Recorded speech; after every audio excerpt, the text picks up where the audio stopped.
Tonight, the most direct challenge between the Abbott and Biden administrations over the border. A cease and desist letter obtained by CBS News from the Department of Homeland Security gives Texas until tonight to allow Border Patrol access to a 2.5-mile stretch of the border in Eagle Pass. The Texas Military Department has allegedly put up gates, barriers, and razor wire blocking Border Patrol from the border. The chances of that happening are unlikely since Texas Attorney General Ken Paxton fired back in a letter this afternoon saying Texas isn't backing down. The potential for this getting, nastier, and I'm not saying turning into armed conflict, but it's, this conflict is far from over.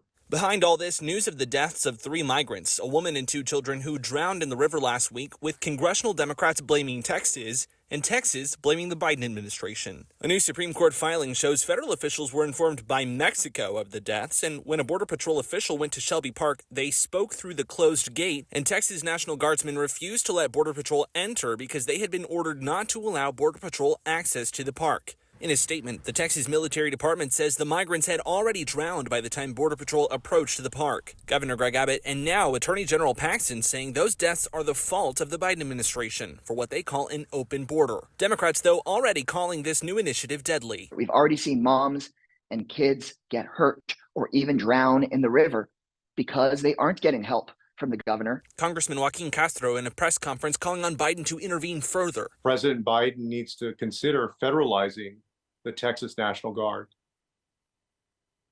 because they are being used by the governor to interfere with the duties of the federal government. The Department of Homeland Security says if Texas doesn't comply with the cease and desist, which Texas seems unlikely to do, they'll turn this over to the Department of Justice, setting Texas up for yet another battle with the federal government. Thank you for watching. Please hit the subscribe button and get the latest news by downloading the CBS Austin News app.